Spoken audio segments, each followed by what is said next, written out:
Hello dear student, आप सभी का स्वागत है ज्ञान जीएस के ऑफिशियल यूट्यूब चैनल पर। तो जैसा कि आप सभी लोगों को पता है कि यूपी पैट या यूपी पैट की लगातार क्लासें आपके सामने प्रस्तुत होती हैं और ये हमारा क्लास नंबर 18 है। तो देर ना करते हुए सीधे सीधे प्रश्नों की ओर चलते हैं। और प्रश्न है पहला हमारा। देखिएगा, अभी तक हम 350 प्रश्न को कंप्लीट कर चुके हैं, वो भी हम 17 वीडियो में। अब हम क्वेश्चनों की संख्या को धीरे धीरे इंक्रीज कर लेंगे और बहुत ही जल्द आपके सामने 1000 प्रश्नों की जो श्रृंखला है वो हमारे पेपर से पहले पहले समाप्त हो जाएगी। तो चलिए देखते हैं। आज का प्रश्न है कि निम्नलिखित में से किस एक्ट में ब्रिटिश सरकार ने प्रांतों में द्वैध शासन पद्धति को लागू किया या प्रणाली को लागू किया। प्रश्न सिर्फ इतना सा है कि प्रांतों में द्वैध शासन कब लागू किया गया। ठीक है, तो देखते हैं। अब प्रांतों में द्वैध शासन की बात आ रही है तो प्रांतों में मतलब आज के प्रांत, आज के क्या है राज्य हैं। पहले क्या इनको बोलते थे प्रांत, अब बोलते हैं राज्य। सभी को पता है कि भारत में 28 राज्य हैं और 8 केंद्र शासित प्रदेश हैं। आपके टोटल मिला के कितने हैं? आपके टोटल मिला के 36 है। ठीक है। अब प्रांतों में द्वैध शासन पद्धति को लागू किया गया। भारत सरकार अधिनियम 1919, भारत सरकार अधिनियम 1935, भारत सरकार अधिनियम 1909 या भारत समिति अधिनियम 1892। तो किस के तहत किया गया था? इससे पहले हम देखेंगे कि द्वैध शासन का जनक किसे कहते हैं। द्वैध शासन या द्वैध शासन पद्धति का जनक किसे कहते हैं? पद्धति का जनक किसे कहते हैं? तो आपको याद होना चाहिए, लियोनल कार्टिस को भारत में द्वैध शासन पद्धति का जनक कहते हैं। और प्रांतों में द्वैध शासन लागू किया गया था 1919 के अधिनियम के द्वारा। और जब भारत में एक अधिनियम लागू किया गया था तो उस समय जो वायसराय थे हमारे, लॉर्ड चेम्सफोर्ड। तो लॉर्ड चेम्सफोर्ड का अगर शासनकाल देखेंगे तो उस समय ये वायसराय थे। 1916 से लेके 1921 तक इनका शासनकाल रहा और भारत के क्या रहे? वायसराय रहे। तो पूछ सकता है कि प्रांतों में जब द्वैध शासन लागू किया गया था तो उस समय वायसराय कौन था? तो कह सकते हैं लॉर्ड चेम्सफोर्ड इस समय क्या थे? वायसराय थे। लियोन यानी कि द्वैध शासन पद्धति का जनक किससे कहते हैं? तो लियोनल कॉर्टिस को कहा जाता है। किस अधिनियम के द्वारा स्थापित की गई? तो भारत सरकार अधिनियम 1919 के तहत स्थापित की गई थी द्विनाम पद्धति। ठीक है। अब अगर हम देखें तो इनके समय में और भी घटना हुई, जैसे 13 अप्रैल की बात करेंगे। 13 अप्रैल 1919 यानी कि जलियांवाला बाग हत्याकांड हुआ था। तो उस समय वायसराय कौन थे? तो उस समय वायसराय लॉर्ड चेम्सफोर्ड थे। उसके बाद बोल सकते हैं कि जब 1 अगस्त 1920 को असहयोग मूवमेंट स्टार्ट किया गया था तो उस समय वायसराय कौन थे? तो भी आपके कौन थे? लॉर्ड चेम्सफोर्ड थे। तो वायसराय का कॉन्सेप्ट पेपर में बहुत ही ज्यादा बन रहा है इस टाइम पे, तो याद रखिएगा। यानी कि जलियांवाला बाग हत्याकांड के समय वायसराय लॉर्ड चेम्सफोर्ड। और अगर पूछा जाए कि आपके 1 अगस्त 1920 को कौन सा आंदोलन हुआ, तो नॉन कॉर्पोरेशन मूवमेंट जिसे हम कहते हैं असहयोग आंदोलन शुरू किया गया था। उस समय वायसराय कौन थे? तो लॉर्ड चेम्सफोर्ड उस समय क्या थे? वायसराय थे। ओके, तो इस तरह इस प्रश्न का जो आंसर बनता है वो कौन सा बनता है? ए इसका राइट आंसर होगा। ओके, अगला प्रश्न है कि चिश्ती सिलसिला के संदर्भ में कौन सा कथन गलत है? तो चिश्ती सिलसिला के संदर्भ में कथन गलत करना है। चिश्ती सिलसिला प्रेम, सहिष्णुता और खुलेपन पर बल देता था। बिल्कुल ठीक है, ये बल इस पे देता था। चिश्ती सिलसिला की शुरुआत अरब में हुई थी। अगर बात करिए चिश्ती सिलसिला की तो अरब में ना होकर कहां पर हुई थी? अफगानिस्तान में हुई थी। तो हो सकता है यही गलत हो। कहां पर हुई थी? आपके अफगानिस्तान में। ठीक है, अफगानिस्तान में शुरुआत हुई थी। चिश्ती सिलसिला को भारत में ख्वाजा मोइनुद्दीन चिश्ती द्वारा स्थापित किया गया था। बिल्कुल ठीक है, उपयुक्त में कोई नहीं। तो अगर बी वाला गलत हो गया तो ए भी क्या होगा? ठीक होगा। यानी कि ऑप्शन नंबर क्या होगा? बी, क्योंकि अरब में ना होकर आपके कहां पर हुई थी? अफगानिस्तान में हुई थी। अरब यानी कि सऊदी अरब बोल सकते हैं इसको। तो सऊदी अरब में जन्म हुआ था, हजरत मोहम्मद साहब का जन्म हुआ था, जिसे हम कहते हैं मक्का मदीना। तो मक्का मदीना में जन्म जो हुआ था वो किसका हुआ था? हजरत मोहम्मद साहब का जन्म हुआ था। जिन्हें मुस्लिम समुदाय समुदाय का क्या कहते हैं, प्रवर्तक कहते हैं। तो वो चिश्ती संप्रदाय जो था वो अफगानिस्तान में उसका उद्भव हुआ था, ना कि अरब सागर में। कहाँ पर उद्भव हुआ था? अफगानिस्तान में उसका उद्भव हुआ था। ठीक है, तो इस तरह हमारा बी ऑप्शन सही है। करें, अनुशीलन समिति क्या थी? अनुशीलन समिति, देखिएगा अनुशीलन समिति जो थी वो क्या थी आपके, एक क्रांतिकारी संगठन था। सभी को पता है एक क्रांतिकारी संगठन था। अगर बात करें 1902, 1902 में इसकी स्थापना किसने करी? तो 1902 में इसकी स्थापना प्रथम नाथ मिश्र ने की थी। अनुसूचन समिति को कई बार स्थापित किया गया था। 1902 में तो इन्होंने की थी, लेकिन अगर 1907 की बात करेंगे, 1907 में दो व्यक्ति आ गए, एक तो वीरेंद्र नाथ घोष और दूसरे व्यक्ति की बात करेंगे तो भूपेंद्र दत्त। क्या होंगे? भूपेंद्र दत्त। तो दो व्यक्ति आ गए थे, एक तो वीरेंद्र नाथ घोष आ गए थे और भूपेंद्र दत्त आ गए थे। इन्होंने स्टार्टिंग करी थी। तो कभी भी पूछा सकता है कि सबसे पहले किसने करी, तो प्रमथ नाथ मिश्र ने करी थी। और अगर पूछा जाए 1907 में अनुसूचन समिति की स्थापना किसने करी, तो वीरेंद्र नाथ घोष या भूपेंद्र घोष के द्वारा की गई थी। ठीक है, इस बात को याद रखिएगा। तो कैसा है? क्रांतिकारी संगठन है। कैसा है? क्रांतिकारी संगठन। विधवा विवाह को प्रोत्साहित करने के लिए सबसे ज्यादा जो योगदान दिए थे वो ईश्वर चंद्र विद्यासागर दिए थे। और ईश्वर चंद्र विद्यासागर ने अपने बेटे का विवाह एक विधवा स्त्री से ही करा दिया था। ठीक है, तो हिंदू पुनर्विवाह अधिनियम जो आया था वो कब आया था? आपके पुनर्विवाह अधिनियम की बात हो रही है 1856 में। विधवा के लिए प्रोत्साहित किया गया। किसने करा? राजा राम मोहन राय का भी नाम आता है, डॉक्टर करबे का नाम भी आता है, महादेव रानडे का नाम भी आता है, यानी कि इन लोगों का नाम आता है। मजदूरों के कल्याण में रुचि रखने वाली, ये बिल्कुल गलत है, यानी कि इसका ऑप्शन जो होगा वो ऑप्शन नंबर डी इसका क्या होगा? राइट आंसर होगा आपका। ओके, अगला प्रश्न है कि निम्नलिखित में से कौन सा धर्म सभा नामक एक सामाजिक आर्थिक सुधार आंदोलन से जुड़े हुए थे? यानी कि प्रश्न है कि कौन धार्मिक सभा नामक एक आंदोलन से जुड़े हुए थे। ठीक है, धर्म सभा। कौन जुड़े हुए थे? राधा कांतदेव, ज्योतिबा फुले, सैयद अहमद खां, बालक सिंह। अगर देखा जाए इस प्रश्न का ठीक आंसर तो आप बताइएगा, लेकिन अगर मैं बात करूं ज्योतिबा फुले की बात करूं तो इन्होंने एक समाज स्थापित किया था जिसे कहते हैं सत्य शोधक समाज। क्या नाम था उसका? सत्य शोधक समाज।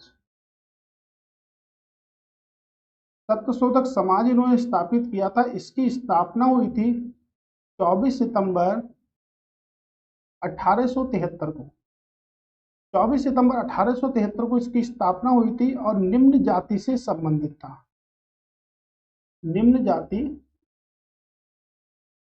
से व मजदूर वर्गों से संबंधित था। वर्गों से संबंधित था।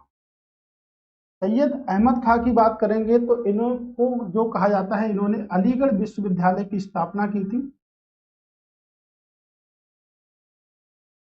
अलीगढ़ विश्वविद्यालय की स्थापना की थी। ठीक है, याद रखिएगा किस विश्वविद्यालय की स्थापना की थी, तो अलीगढ़ विश्वविद्यालय की स्थापना की थी। आंसर है कि धर्म सभा किसने स्थापित की, तो राधा कांत ने क्या करी थी? धर्म सभा की स्थापना करी थी। ओके, तो धर्म सभा से आपके भाई बालक सिंह भी जुड़े हुए थे, लेकिन संस्थापक की बात करी गई है। तो ऑप्शन नंबर ए हमारा क्या है? एकदम राइट आंसर होगा। यहाँ से भारत में कई विश्वविद्यालय हैं। 2011 की जनगणना के अनुसार भारत का सबसे कम जनसंख्या घनत्व राज्य कौन सा है? प्रश्न यह है कि सबसे कम जनसंख्या घनत्व वाला राज्य कौन सा है। सेंसस अगर 2011 की बात करते हैं तब, तो अगर इसमें हम बात करेंगे तो सबसे पहले तो हम यही देखें कि जनसंख्या जो होती है वो होती है आखिर क्या है? जनसंख्या। ठीक है, जनगणना से क्या बनी? आपकी जनसंख्या बनी।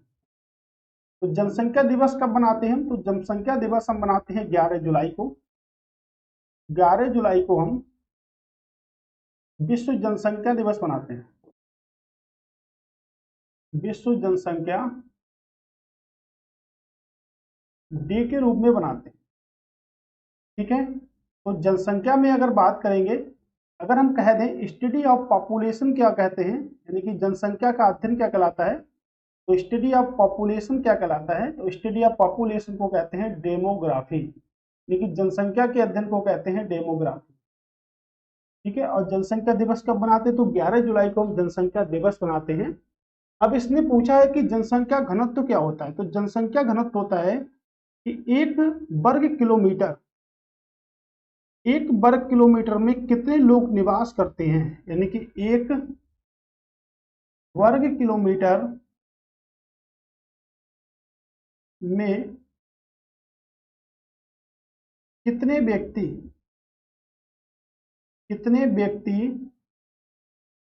निवास करते हैं।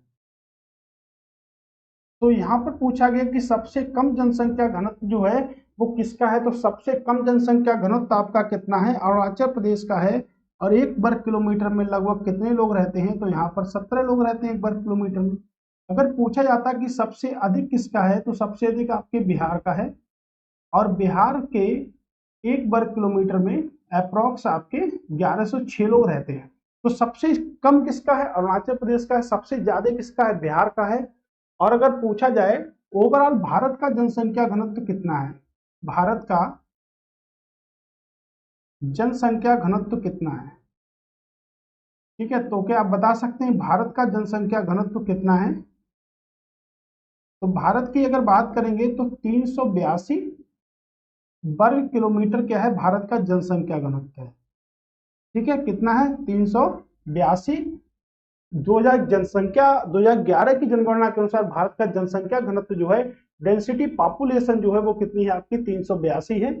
सबसे कम आपके कहां पर है? अरुणाचल प्रदेश में है। और सबसे ज्यादा आपके बिहार में है, जहां पर आप देख चुके हो 1106 है आपके बिहार में ओवरऑल। अगर इसकी हम बात करें तो जनसंख्या यानी कि जनगणना, तो पहली जनगणना की अगर बात करेंगे तो पहली जनगणना 1872 में की गई थी। जब पहली जनगणना 1872 में की गई थी तो उस समय अगर हम बात करें तो किसका शासनकाल था? लॉर्ड म्यू का। लॉर्ड म्यू का शासनकाल था वहां पर, क्योंकि इनका जो शासनकाल था 1869 से लेकर 1872। और इसके बाद अगर हम बात करें कि नियमित रूप से यानी कि हर 10 वर्ष के बाद जनगणना की जाएगी, ये वाक्य किसने कहा? ये वाक्य कहा गया लॉर्ड रिपन के शासनकाल में। और लॉर्ड रिपन को हम लोकल गवर्नेंस यानी कि स्थानीय स्वशासन का जनक कहते हैं। लोकल गवर्नेंस का जनक कह सकते हैं, यानी कि फादर ऑफ लोकल गवर्नेंस किसे कहते हैं? तो लॉर्ड रिपन को कहते हैं। और लॉर्ड रिपन की अगर बात करेंगे तो 1880 से लेके 1884 लॉर्ड रिपन का शासनकाल था। ठीक है, 1880 से लेकर 1884 तक किसका शासनकाल था? लॉर्ड रिपन का शासनकाल था। ठीक है, अगला देखते हैं कि गोपनीयता का अधिकार एक मौलिक अधिकार के रूप में अर्थ देता है। यानी कि गोपनीयता, किसी चीज को छुपाना या किसी चीज के लिए प्राइवेसी किस अनुच्छेद के अंतर्गत और किसके अंतर्गत आती है? तो इसमें स्पष्ट कर दिया मौलिक अधिकार का अर्थ देता है। तो क्या है आपके? ठीक है, देखिएगा अगर मौलिक अधिकार की बात करें तो कहते हैं फंडामेंटल राइट्स। क्या कहते हैं इसको? ठीक है,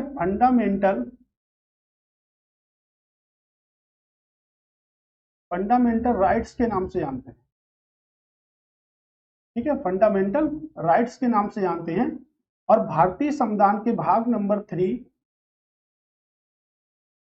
3 बोले, अगला अगर बोले तो देखिएगा मैग्ना कार्टा कहा जाता है। तो मौलिक अधिकारों को क्या कहा जाता है? मैग्ना कार्टा कहा जाता है। और अगर बात करें तो आपके आर्टिकल नंबर अगर बात करें तो 12 से 35 किस श्रेणी के अंतर्गत आते हैं? मौलिक अधिकार की श्रेणी के अंतर्गत आते हैं 12 से 35। और उसके बाद अगर मैं और बात करूं किस देश से लिए गए हैं तो आपको पता है ये अमेरिका के संविधान से ग्रहण किए गए हैं। अमेरिका के संविधान से ग्रहण किए गए हैं। इतनी बात तो आप सभी लोगों को स्पष्ट है और शायद इतनी सी बात आपको पता भी होगी। लेकिन भारतीय संविधान ने एक अधिकार दिया है जिसे कहते हैं निजता का अधिकार। तो इसमें गोपनीयता का अधिकार पूछे या निजता का अधिकार पूछे, इंग्लिश में बोले right to privacy. Right to privacy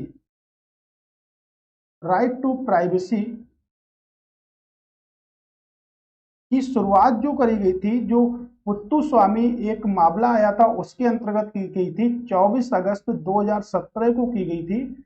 और उसी में कहा गया था कि गोपनीयता का जो आपकी गोपनीयता का जो अधिकार है, राइट टू प्राइवेसी है, निजता का अधिकार जो है वो किस के तहत आएगा, जीवन व निजी स्वतंत्रता का अधिकार है। यानी कि कोई भी आपके जीवन और निजी स्वतंत्रता में हकदार नहीं हो सकता, कोई भी उसमें रुकावट नहीं हो सकती। ये मामला तैयार किया गया था 24 अगस्त 2017 को। मामला पूरी तरह से क्या कर दिया गया था, तैयार कर दिया था। ओके, स्वतंत्रता के अधिकार की अगर बात करेंगे तो भारतीय संविधान के मौलिक अधिकार के अंतर्गत आते हैं 19 के अंतर्गत, 19 से लेके 22 तक कह सकते हैं। समता के अधिकार की अगर बात करेंगे तो आर्टिकल नंबर 14। शोषण के विरुद्ध अधिकार बात करेंगे तो भारतीय संविधान के आर्टिकल नंबर 23 और 24 के अंतर्गत आता है, 23 और 24 के अंतर्गत आपके आते हैं। ठीक है, तो इसको भी आप याद रखिएगा। बाकी भारतीय संविधान में जितने भी आर्टिकल हैं, एक बहुत महत्वपूर्ण आर्टिकल है मौलिक अधिकारों के अंतर्गत आर्टिकल नंबर 32, जिसे कहते हैं संवैधानिक उपचारों का सिद्धांत से कहा जाता है। आर्टिकल नंबर 32 को संवैधानिक उपचारों का सिद्धांत कहा जाता है, जिसके अंतर्गत 5 रिटें आती हैं, बंदी प्रत्यक्षीकरण, परमादेश, प्रतिषेध, उत्प्रेषण और अधिकार रक्षा, 5 रिटें आती हैं। मैंने आपको इस क्वेश्चन को कई बार बताया है, तो एक क्वेश्चन आपके पेपर में जरूर बनेंगे, इसलिए याद रखें। ठीक है, भारतीय संघीय व्यवस्था अत्यंत सादृश्य है। यानी कि प्रश्न ये है कि संघीय व्यवस्था की जो जानकारी है वो हमने कहां से ली है। ठीक है, आपकी अगर बात करें जर्मनी के संविधान से, तो जर्मनी के संविधान से हमने आपातकालीन शक्तियां ली हैं, आपातकालीन शक्तियों को ग्रहण किया है हमने। और भारत के संविधान में 3 आपातकालीन शक्तियां हैं, जिसके अंतर्गत करेंगे आर्टिकल नंबर 352 आपातकालीन शक्तियों के अंतर्गत आता है, अनुच्छेद 356 और अनुच्छेद 360। भारतीय संविधान का एकमात्र आर्टिकल है जिसका कभी भी अभी तक प्रयोग नहीं किया गया। भारतीय संविधान में पूछा जाए कौन सा अनुच्छेद है जिसका अभी तक प्रयोग नहीं किया गया, 360 अनुच्छेद एक ऐसा अनुच्छेद है जिसका अभी तक प्रयोग नहीं किया गया है। ठीक है, ये जो आपके संबंधित है, ये आपके राष्ट्रीय आपातकाल से संबंधित है, राष्ट्रीय आपातकाल से संबंधित है। बात करेंगे 356 की, तो राष्ट्रपति शासन। जब किसी राज्य में राष्ट्रपति शासन लगता है तो वहां पर प्रमुख कौन होता है, तो वहां का प्रमुख जो होता है वो कौन होता है, राज्यपाल वहां के प्रमुख होंगे। इसकी अगर बात करेंगे तो भारतीय संविधान का एकमात्र आर्टिकल जिसका अभी तक या कभी भी प्रयोग नहीं किया गया है, जिसे कहते हैं वित्तीय आपातकाल। तो स्पष्ट है कि वित्तीय शक्तियां जो है वो कहां से ली गई हैं, आपके आपातकालीन शक्तियां जो ली गई हैं वो कहां से ली गई हैं, तो वो आपके जर्मनी के संविधान से ली गई हैं। और आपके भाग नंबर 18, भाग नंबर 18 का हिस्सा है। किस भाग का 18? भाग नंबर 18 के आपका हिस्सा है, और 18 में आपकी शक्तियां ली गई हैं। और तीनों की तीनों शक्तियां हमने यहाँ से देख ली है कि 3 शक्तियां हमारी कौन कौन सी 3 शक्तियां हैं। ओके, अब हम अगर आगे बढ़े तो देखिएगा जर्मनी का संविधान है, ये तो हो गया आपका। कनाडा संविधान से अगर बात करेंगे तो सबसे पहले राज्यपाल का पद, राज्यपाल का पद कहां से लिया, तो राज्यपाल का पद हमने कनाडा के संविधान से ग्रहण किया है। अपशिष्ट शक्तियां कनाडा के संविधान से ली गई हैं, अपशिष्ट शक्तियों को भी कहां से लिया गया है, कनाडा के संविधान से लिया गया है। अब सोवियत संघ की अगर बात करें, सोवियत संघ के मॉडल यानी कि रूस की बात करें तो क्या लिया हमने, सबसे पहले हमने पंचवर्षीय योजनाओं का कॉन्सेप्ट लिया है। तो पंचवर्षीय योजनाओं को हमने कहां से लिया, रूस से लिया है। उसके बाद अगर बात करेंगे तो मौलिक अधिकार तो हमने यूएसए से लिए थे, लेकिन मौलिक कर्तव्य की बात करेंगे तो हमने कहां से लिए हैं, आपके सोवियत संघ रूस से लिए हैं। भारतीय संविधान के 51A आर्टिकल में क्या है, आपके मौलिक कर्तव्यों को रखा गया है, मौलिक अधिकारों को यूएसए से ग्रहण किया गया है। ठीक है। तो अगर आंसर संघीय व्यवस्था की बात करेंगे तो संघीय व्यवस्था भी हमने कहां से ली है, याद रखिएगा, संघीय व्यवस्था भी हमने कनाडा के संविधान से ग्रहण की है। कहां से ग्रहण की है, तो कनाडा के संविधान से ग्रहण की है हमने संघीय व्यवस्था भी। ओके, इस तरह हमारा प्रश्न समाप्त हुआ। भारतीय संविधान के अनुच्छेद 324 से 329 निम्नलिखित में से किससे संबंधित है, यानी 324 से 329 जो है वो किससे संबंधित है, अधिकरणों से, चुनावों से, जातीय व्यवस्था, पंचायती राज व्यवस्था। अगर हम अधिकरणों की बात करें तो आर्टिकल नंबर 323 ए, 323 ए और आर्टिकल नंबर 323 बी, ये किससे संबंधित है, आपके संबंधित है अधिकरणों से। और अधिकरणों को भारतीय संविधान के भाग 14 है ना, भाग 14 ए के अंतर्गत रखा गया है। याद रखिएगा, भारतीय संविधान में टोटल मिलाकर पहले 22 भाग थे, लेकिन वर्तमान समय में जो भाग हैं वो कितने आ गए, आपके 25 भाग आ गए। उसी में से एक अधिकरण भाग है जिसे रखा गया है, किस अधिकरण में, 14 ए में रखा गया है। 2 आर्टिकल संबंधित हैं, अनुच्छेद 332 से अनुच्छेद 332 बी।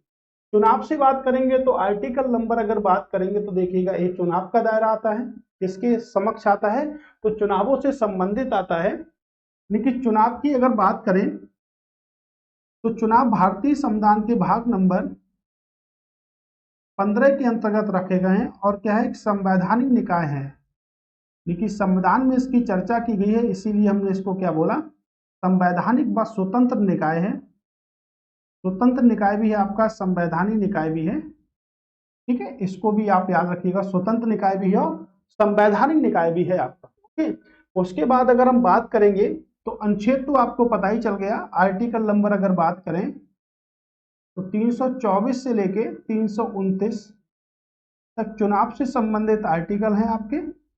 और उसके बाद अगर हम बात करें कि मतदान करने की जो आयु होती है वो कितनी होती है, तो मतदान करने की आयु की अगर बात करेंगे, चलिए ऊपर लिख लेते हैं, सिस्टमा संविधान संशोधन, एक 61 संविधान संशोधन, 61 संविधान संशोधन 1988, 1989 से इसे लागू किया गया और मतदान की आयु 21 वर्ष से घटाकर कितनी कर दी गई, 18 वर्ष। यानी कि मतदान करने के लिए हमारी आयु कितनी होनी चाहिए, तो मतदान करने के लिए जो हमारी आयु होनी चाहिए वो कितनी होनी चाहिए, 18 वर्ष होनी चाहिए। पहले कितनी थी, 21 वर्ष थी। और एक काम किसके समय में किया गया, जब भारतीय प्रधानमंत्री कौन थे, राजीव गांधी। ठीक है, राजीव गांधी प्रधानमंत्री के समय में ये कार्य किया गया। ठीक है, किसके समय में किया गया, राजीव गांधी के समय में ये कार्य किया गया था। ओके, अब अगर हम बात करें, ठीक है, पंचायती राज व्यवस्थाओं की, तो देखिएगा पंचायती राज व्यवस्था की भी बात कर लेते हैं। और पंचायती राज व्यवस्था पे लेके आते हैं कि 73वां संविधान संशोधन, 73वां संविधान संशोधन 1992 के तहत भारतीय संविधान में इनको जोड़ा गया था और इन्हें लागू किया गया था 24 अप्रैल 1993 में इन्हें लागू किया गया था। इसीलिए 24 अप्रैल को हम पंचायती राज व्यवस्था दिवस भी बनाते हैं। पंचायती राज व्यवस्था दिवस कब बनाते हैं, 24 अप्रैल को बनाते हैं। और पंचायती भारतीय संविधान के भाग नंबर 9, भाग नंबर 9 और पंचायतों को अनुसूची 11 में शामिल किया गया है, क्योंकि भारतीय संविधान में टोटल अनुसूचियां कितनी है, 12 अनुसूचियां हैं, जिसमें से 11वीं अनुसूची किससे संबंधित है, पंचायती से संबंधित है। और इसके अंतर्गत अगर बात करें तो 29 सब्जेक्टों की चर्चा की जाती है, यानी कि पंचायतों के अंतर्गत संविधान में कितने विषय रखे गए हैं, तो संविधान में 29 विषय को पंचायतों के अंतर्गत रखा गया है। याद रखिएगा, अनुसूची आपकी 11वीं और भाग नंबर 9, अनुसूची 11वीं भाग नंबर 9, तो चुनाव आयोग से संबंधित होगा। ए राइट आंसर हमारा यहां से। ओके, किससे संबंधित है, आपके चुनाव आयोग से। पौधे का जंग एक बीमारी है, तो पौधे का जंग जो बीमारी है वो किससे होती है, तो बैक्टर प्रेषित से होती है, मिट्टी द्वारा संचरित होती है, बैक्टीरियल से होती है, फफूंद से होती है। तो पौधे का जंग जो बीमारी है वो किससे होती है? फफूंद। फफूंद को हम कह सकते हैं कवक। अगर यहाँ पे कवक भी होता फिर भी हमारा सही होता। ठीक है, तो हम देख सकते हैं कि कवक होता है, एक शैवाल होता है। अगर मैं पूछूं कि स्टडी ऑफ कवक, फंगी बोलते हैं हम, या लिख सकते हैं स्टडी ऑफ फंगी, और फंगी मतलब होता है कवक। ठीक है, उसके बाद बोले कि स्टडी ऑफ अलगी। अलगी का मतलब होता है आपके शैवाल। ठीक है, क्या होता है? शैवाल। जापान में शैवाल को लोग सलाद के रूप में ही प्रयोग करते हैं। ठीक है, जापान के लोग जो होते हैं वो शैवाल को सलाद के रूप में प्रयोग करते हैं। शैवाल के अध्ययन को क्या कहते हैं? शैवाल को लिखते हैं अलगी। एफ एम, एम मतलब होता है माइकोलॉजी, तो क्या कहते हैं? कवक के अध्ययन को माइकोलॉजी, और शैवाल के अध्ययन को क्या कहते हैं? एफ। एफ मतलब फाइकोलॉजी। क्या कहते हैं? आइकोलॉजी कहते हैं। ठीक है, याद रखिएगा इस बात को, ये इंपॉर्टेंट है आपके लिए। ठीक है, साइंस के प्रश्न भी आपके पेपर पूछे जाएंगे। मिनी माता रोग का कारण क्या है? पारा हो गया, कैडमियम हो गया, सीसा हो गया, या जस्ता हो गया। तो ये सभी को पता है क्या होता है? एच होता है। क्या होता है? पारा होता है। कैडमियम की कमी से जो रोग होता है उसे कहते हैं इटाई इटाई। इटाई इटाई जो रोग होता है वो किसकी कमी से होता है? कैडमियम की कमी से होता है। सीसा की बात करेंगे तो सीसा देखिएगा, शीशे से जो रोग होते हैं वो मस्तिष्क संबंधी रोग होते हैं। क्या होते हैं? मस्तिष्क संबंधी रोग। मस्तिष्क में एक बीमारी होती है जिसे कहते हैं अल्जाइमर। और इसमें क्या होता है? इस बीमारी के अंतर्गत क्या होता है कि कहते नहीं कि बुढ़ा सटिया गया है, तो बुढ़ा सटियाने का जो मतलब है, यानी कि अल्जाइमर रोग से क्या हो गया? घिसिट हो गया। तो प्रश्न ये भी बन सकता है कि अल्जाइमर रोग जो होता है वो किससे संबंधित होता है? तो किससे संबंधित? मस्तिष्क से संबंधित होता है। और अल्जाइमर रोग दिवस बनाते हैं 21 सितंबर को। ठीक है, मस्तिष्क का जो वेट होता है वो कितना होता है? 1400 ग्राम मस्तिष्क का वेट हमारे होता है। और मिनी मात्रा किसकी कमी से होता है? तो मिनी मात्रा पारा की कमी से, इटाई इटाई कमी, कैडमियम की कमी से होता है। ठीक है, जस्ता आपका जिंक हो गया। तो देखिएगा, सीसा व जस्ता के लिए राजस्थान की जावर खाने भी प्रसिद्ध है। सीसा व जस्ता के लिए राजस्थान की जावर खाने प्रसिद्ध है। तो राजस्थान की जावर खाने प्रतिष्ठित। ठीक है, सीसा व जस्ता के लिए राजस्थान की जावर खाने क्या है? प्रसिद्ध है। ठीक है, करें गोविंद पशु विहार राष्ट्रीय उद्यान निम्नलिखित में से किस राज्य में है? करें किस राज्य में? हरियाणा में है, उत्तराखंड है, पंजाब है, या आपके हिमाचल प्रदेश है। ठीक है, देखिएगा कहां पर है।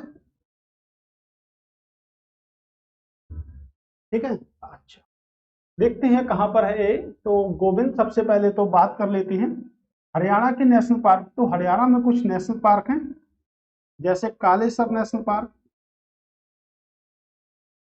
और Sultanpur national Park. Very very most important, Sultanpur national park कहाँ पर है? तो आपके यहीं पर है। उसके बाद बोल सकते हैं भिंडवास नेशनल पार्क भी आपके कहाँ पर है? हरियाणा में है। ठीक है, वैसे बहुत सारे नेशनल पार्क हैं, लेकिन ये तीन आप याद रखिएगा जो कि मोस्ट इंपोर्टेंट है।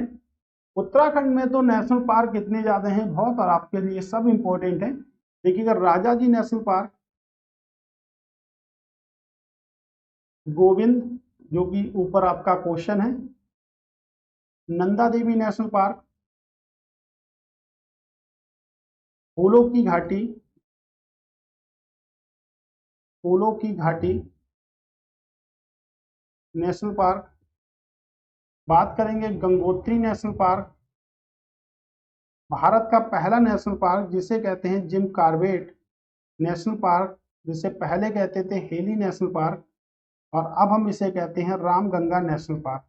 क्यों? क्योंकि इसके बीच से रामगंगा नदी बहती है, इसीलिए इसे क्या कहते हैं?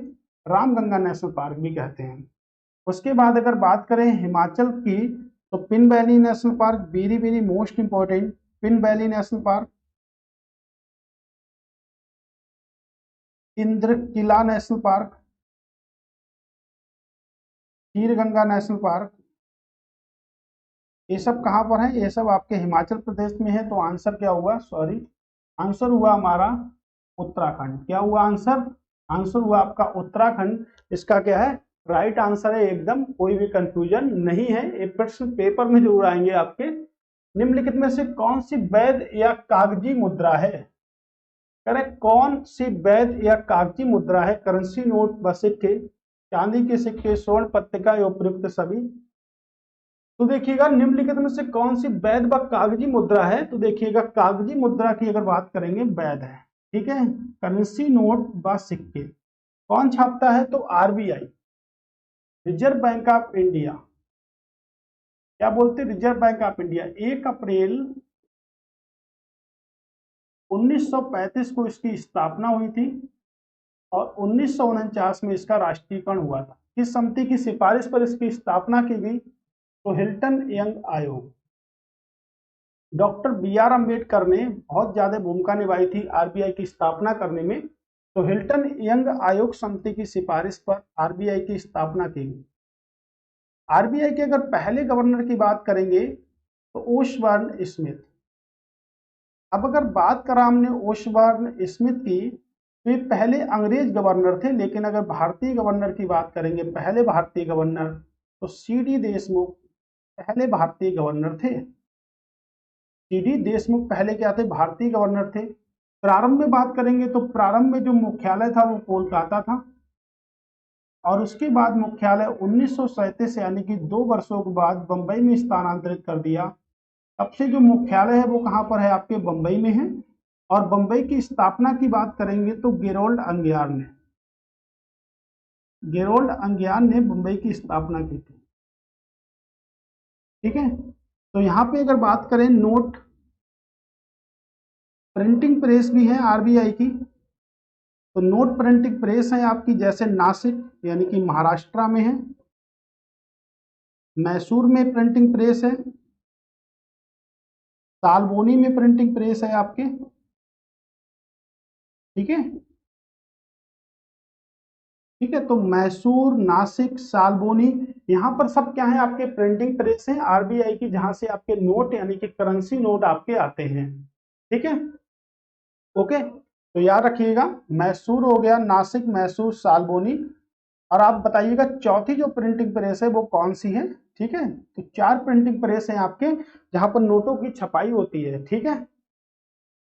ओके, माड मिट्टी उत्तर प्रदेश के किस भाग में पाई जाती है? उत्तरी उत्तर प्रदेश, दक्षिणी, पूर्वी, या इनमें से कोई नहीं। तो देखिएगा माड मिट्टी जो होती है वो किस भाग में पाई जाती है? तो आपके दक्षिणी उत्तर प्रदेश में पाई जाती है। भारत में अगर बात करेंगे, भारत में कई प्रकार की मिट्टी है, जिसमें सबसे प्रमुख जो मिट्टी है उसे कहते हैं जलोढ़ मिट्टी। तो जलोढ़ मिट्टी सबसे प्रमुख है आपकी, और जलोढ़ मिट्टी भारत में सबसे ज्यादा पाई जाती है, जिसका प्रतिशत है 43.4% है। तो जलोढ़ जो होती है वो 2 प्रकार की होती है, एक तो पुरानी जलोढ़ होती है और दूसरी नई जलोढ़ होती है, यानी कि 2 प्रकार की जलोढ़ होती है, पुरानी और दूसरी क्या होती है? नई होती है। पुरानी जलोढ़ को कहते हैं बांगर और नई जलोढ़ को कहते हैं खादर। क्या कहते हैं? खादर कहते हैं। तो बांगर और खादर का रेशियो होता है, नई जलोढ़ होती है। उसके बाद भारत में दूसरी सबसे ज्यादा मिट्टी पाई जाती है, उसे कहते हैं काली मिट्टी। और काली मिट्टी जो होती है वो कपास की खेती के लिए सबसे ज्यादा अच्छी मानी जाती है, यानी कपास की खेती सबसे ज्यादा होती है। तो कपास सबसे ज्यादा महाराष्ट्र, गुजरात के अंतर्गत होती है। उसके बाद अगर बात करेंगे तो लाल मिट्टी होती है, जो भारत में तीसरी सबसे अधिक मिट्टी पाई जाती है। उसके बाद क्या होती है? लेटेराइट मिट्टी होती है। कौन सी मिट्टी होती है आपकी? लेटेराइट मिट्टी होती है, ठीक है।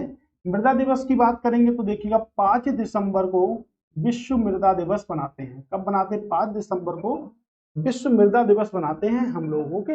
याद रखिएगा इस बात को भी।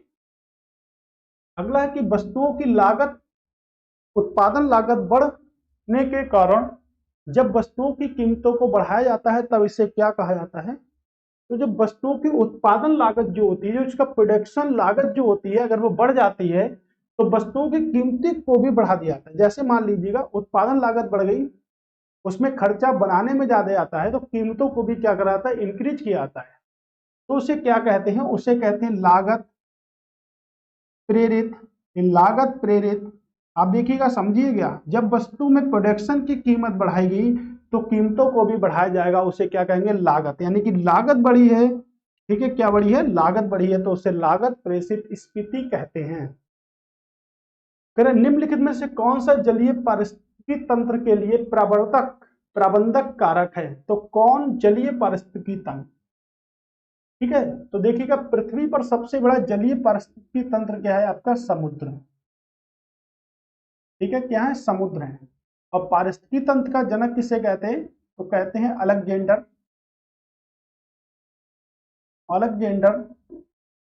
वन हम्बोल्ट को कहा जाता है, ठीक है। अब देखिएगा, ऑक्सीजन है तो बिल्कुल है, तापमान भी जरूरी है, सूर्य का प्रकाश यानी कि फोटोसिंथेसिस भी करेंगे, तो ऑप्शन क्या होगा आपका, डी राइट आंसर हमारा होगा। यानी कि ऑप्शन आपका डी एकदम ठीक होगा, कोई कंफ्यूजन वाली बात उसमें नहीं है, क्योंकि पारिस्थितिकी तंत्र के लिए सभी क्या होते हैं, मुख्य होते हैं। वैद्युत आवेश का ऐसा यूनिट क्या है? वाट। वाट किसका ऐसा यूनिट है? आपके शक्ति का। इसका ऐसा यूनिट है आपके पावर का। पावर बोलो या सामर्थ्य बोलो, सामर्थ्य का ऐसा यूनिट है। जूल की बात करेंगे, जूल किसका है? आपका कार्य का मात्रक जूल होता है, कार्य का ऐसा ही मात्रक है। आवेश का मात्रक क्या होगा? कूलाम। और एम्पीयर किसका मात्रक होता है? तो एम्पीयर होता है आपका वैद्युत धारा का। तो वैद्युत धारा का मात्रक जो होता है उसे क्या कहते हैं? तो उसे कहते हैं एम्पीयर। तो इस तरह हमारा आंसर क्या होगा? ऑप्शन नंबर सी। सी हमारा एक राइट आंसर बनता है, ठीक है, सी बिल्कुल राइट आंसर बनता है। कह रहे अम्लीय वर्षा के संदर्भ में निम्नलिखित कथनों पर कौन सा कथन सही नहीं है?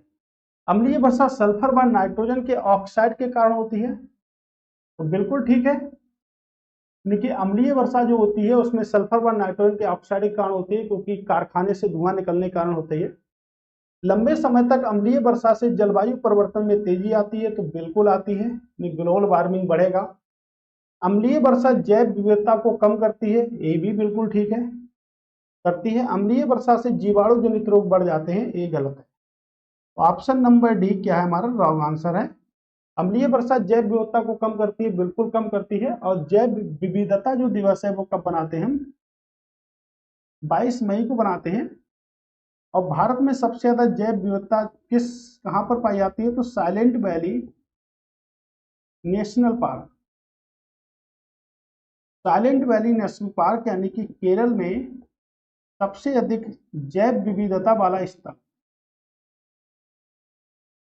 ठीक है, सबसे अधिक जैव विविधता वाला क्या है स्थल है? आपके silent valley National park. Okay, ठीक है, कोई कंफ्यूजन है यहाँ पर क्या किसी स्टूडेंट को?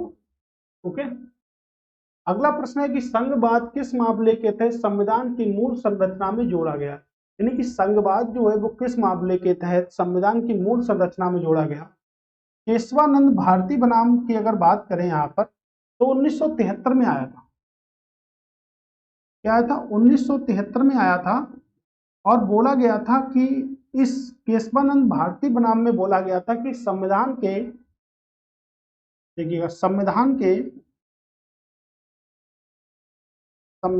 के मूलभूत ढांचे को क्षति नहीं पहुंचाई जाएगी, क्षति नहीं पहुंचेगी, ठीक है, क्षति नहीं पहुंचेगी। यानी कि संविधान के मूलभूत ढांचे में संशोधन नहीं किया जा सकता है, एक केशवानंद भारती बनाम ने कहा था। प्रश्न है कि संघवाद किसके अंतर्गत आया था? तो 1994 में एसर बम्बई के द्वारा 1994 में आया था। और न्यायिक पुनरावलोकन का जो सिद्धांत है वो किसके अंतर्गत आया था? तो वो आपके आया था आपके मिनवर्स मिल्स के अंतर्गत। तो ऑप्शन आपका कौन सा सही होगा? ऑप्शन नंबर सी हमारा एकदम ठीक होगा, संघवाद। ओके, लेकिन भारतीय संविधान में अगर बात करें तो भारतीय संविधान में कहीं भी आपकी चर्चा नहीं की जाती है किसकी? संघ की। यानी कि भारतीय संविधान में संघीय शब्द की चर्चा नहीं की जा सकती, संघीय शब्द का भारतीय संविधान में उल्लेख नहीं है।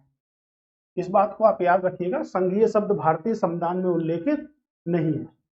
ठीक है, भारत में पंचायती राज व्यवस्था के बारे में कथनों पर विचार कीजिए तथा गलत युग्म का चयन कीजिए। ठीक है, तो गलत हमको बताना है, कौन सा देखते हैं। ग्राम पंचायत को संवैधानिक दर्जा दिया गया है, बिल्कुल।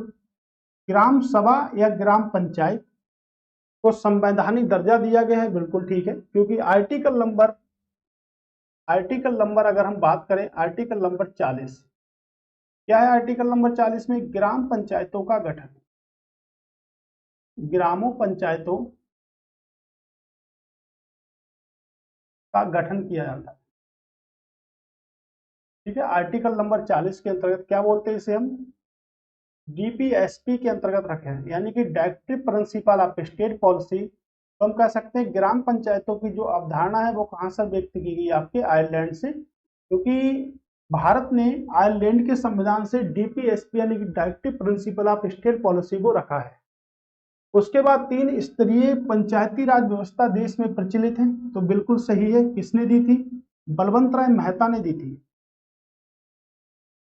बलवंत राय मेहता ने दी थी।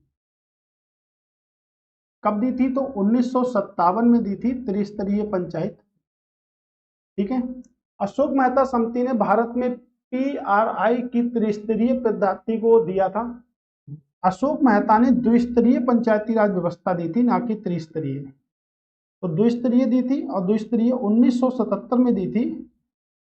तो याद रखिएगा इसमें त्रिस्तरीय की बात की गई है, तो आंसर क्या होगा हमारा, सी आंसर एकदम राइट होगा। चौथा चेक करने की जरूरत नहीं है, यानी कि 243 के से लेके राज्य चुनाव आयोग इनका उल्लेख करता है, तो बिल्कुल ये भी ठीक है, यानी कि गलत जो होगा वो option number C, option number C क्या है हमारा गलत आंसर है। ठीक है, ऑप्शन नंबर सी क्या है, एकदम गलत आंसर है। ठीक है, याद रखिएगा इस बात को। और द्विस्तरीय तो हमने देख ही लिया है, पंचायतों से संबंधित अभी हमने देखा था पंचायतों के बारे में, तो हम दोबारा से नहीं देखेंगे इसको।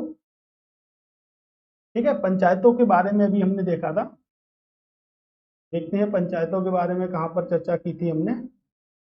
ओके, तो पंचायतों के बारे में देखिएगा, ये चर्चा की गई है। ठीक है, पंचायतों को किस संविधान संशोधन के अंतर्गत रखा गया है, कब रखा गया है, कितने विषय हैं, कौन सी अनुसूची में है, कौन से भाग में है, ये सभी हमने चर्चा सवाल में आने से पहले ही कर ली थी। इसलिए हमने कहा कि डिटेल सोल्यूशन बहुत जरूरी है। अगर डिटेल सोल्यूशन हमारा नहीं हो पाता है तो हम ज्यादा अच्छे से क्वेश्चन को तैयार नहीं कर पाएंगे। ठीक है, निम्नलिखित में से कौन सी पहाड़ी भारत और म्यांमार के बीच में स्थित है, माउंट एवरेस्ट। माउंट एवरेस्ट की अगर बात करेंगे नेपाल बा, जैसे देखिएगा नेपाल, चीन और तिब्बत। भारत की सबसे ऊंचा शिखर है, भारत का सही विश्व का सर्वोच्च शिखर है, विश्व का सर्वोच्च शिखर है। ठीक है, जिसकी ऊंचाई की अगर बात करें तो 8848 मीटर है। चाइना के अनुसार अगर बात करेंगे तो 8850 है। तो अगर बात करें गारो, गारो की पहाड़ियां नहीं है आपकी, किसकी हिल्स होंगी, तो आपकी नागा की जो हिल्स होंगी वो भारत और म्यांमार के बीच में स्थित है। कहां पर स्थित है, भारत और म्यांमार के बीच में स्थित है आपकी नागा की हिल्स। ठीक है, ये देखिएगा भारत का सर्वोच्च शिखर। एक पॉइंट मैं आपको बताता हूं, और बहुत ही अच्छा पॉइंट है, लेकिन विश्व का सबसे ऊंचा शिखर जो है वो क्या है, माउंट एवरेस्ट। ओके, तो विश्व का सबसे ऊंचा शिखर तो हमने देखा है माउंट एवरेस्ट, अभी देखा। लेकिन विश्व की सबसे निचली जो खाई है उसे कहते हैं मेरियाना ट्रंच। क्या बोलते हैं उसे हम, तो उसे हम बोलते हैं मेरियाना ट्रंच। मेरियाना ट्रंच की अगर बात करेंगे तो गहराई है 11.2 किलोमीटर, यानी कि विश्व का सबसे ऊंचा बिंदु और विश्व के सबसे नीचे बिंदु की अगर बात करेंगे तो इनके बीच का अंतर कितना होगा, तो देखिएगा 8.8 में अगर 11.2 को जोड़ देते हैं तो इनके बीच का अंतर जो होगा 20 किलोमीटर होगा। यानी कि सबसे ऊंचा बिंदु और सबसे नीचे अगर बिंदु की बात करेंगे, सबसे ऊंचा बिंदु और सबसे नीचे बिंदु की बात करेंगे तो इनके बीच का जो अंतर होगा वो कितना होगा, तो इनके बीच का जो अंतर होगा वो होगा आपका ओवरऑल अगर बात करेंगे तो कितना होगा, 20 किलोमीटर के बीच का अंतर होगा। ऐसे भी प्रश्न आपके पेपर में पूछे जाते हैं। ठीक है, और आपके मेरियाना ट्रंच बताते हैं तो विश्व की सबसे गहरी खाई है जो आपके प्रशांत महासागर में मिलती है। कहाँ मिलेगी आपको, प्रशांत महासागर में मिलती है और आपके फिलीपींस में स्थित है। ठीक है, तो इसको भी याद रखिएगा, कहाँ पर स्थित है, आपके फिलीपींस में स्थित है, फिलीपींस यानी कि मनीला। ठीक है, मनीला में स्थित है। ओके, याद रखिएगा कि सबसे ऊंचा बिंदु सबसे नीचे बिंदु के बीच अगर अंतर है तो कितना है आपके, तो टोटल मिलाकर आपका अंतर है। ठीक है, कह रहे मंगल का लाल रंग उसकी उपस्थिति से आता है। किसकी उपस्थिति से आता है? नहीं, मंगल ग्रह का लाल रंग है वो क्यों है? Carbon dioxide, methane, iron oxide या कार्बन मोनोऑक्साइड क्यों आता है? तो देखिएगा, आयरन ऑक्साइड के कारण आता है। किसके कारण आता है? आयरन ऑक्साइड के। मंगल ग्रह की बात करेंगे तो विश्व में कितने ग्रह हैं आपके सौर मंडल में? कुल मिला के 8 ग्रह हैं। तो पॉइंट नंबर 1 देखिएगा, सौर मंडल में 8 ग्रह हैं। क्या है? सौर मंडल में 8 ग्रह हैं, सबसे पहला पॉइंट। ठीक है, कितने ग्रह हैं सौर मंडल में? 8। बुध व शुक्र, यानी कि बुध व वीनस, वीनस मतलब होता है शुक्र, मरकरी मतलब होता है बुध, शुक्र के कोई उपग्रह नहीं है, कोई उपग्रह नहीं है।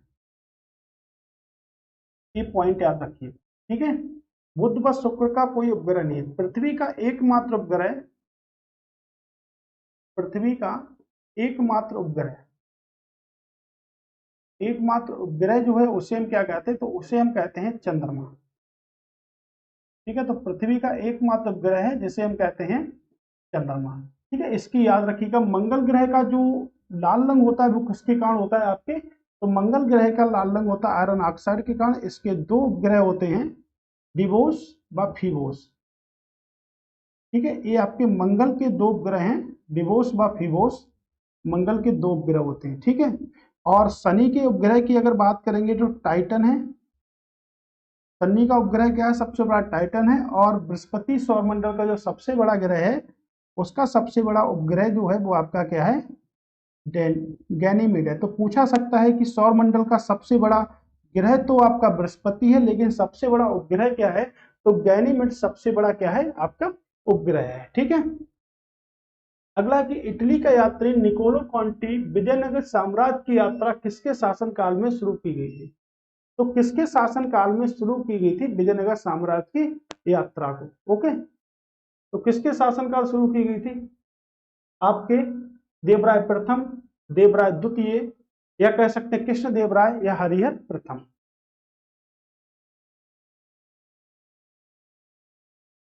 तो किसके समय में जो निकोलो क्वांटी जो विजयनगर साम्राज्य का जो शासक था वो किसके समय में आया था?